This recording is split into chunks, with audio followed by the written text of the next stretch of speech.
La troisième époque considérable pour Mauboussin, c'est la période 1923-1930.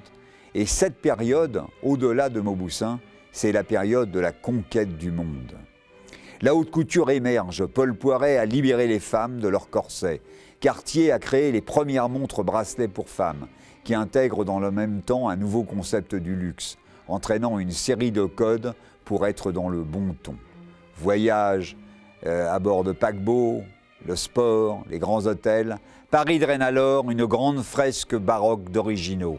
Artistes et princes russes, fastueux maharajas, auxquels se mêlent les gens de la mode et ceux de l'avant-garde des lettres, de la peinture et de la danse. Paris, ville de lumière et des arts, Paris, ville de l'immédiat, Paris, ville de l'intellect, Paris, ville des beaux-arts. L'ambiance des années folles pendant l'entre-deux-guerres était perdument festive, cosmopolite. Les femmes sont effectivement folles des ballets russes et autres contes des 1001 nuits. Les matières utilisées par Mauboussin reflètent ce parfum d'exotisme.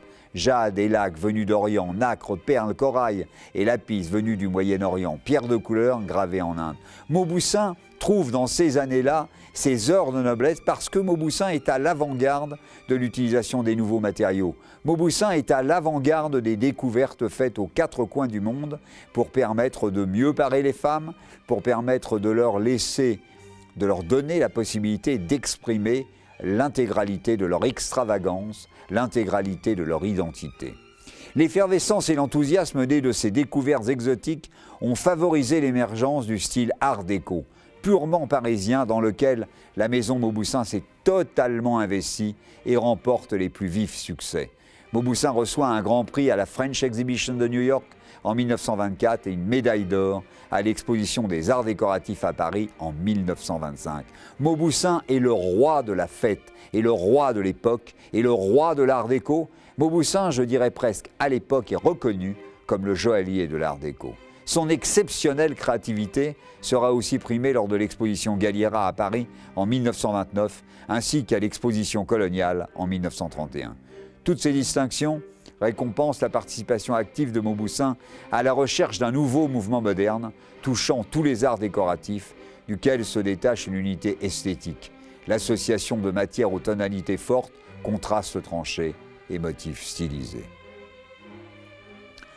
Mauboussin entretient bien évidemment des relations suivies avec les femmes au travers des revues de luxe telles que le Vogue, le Harper's Bazaar, l'Officiel, qui présentent les modèles de haute couture qui accompagnent les créations des joailliers. C'est probablement le joaillier qui à l'époque a le mieux compris l'importance de la relation avec les médias, avec les gens qui, à défaut de faire la mode, font la tendance.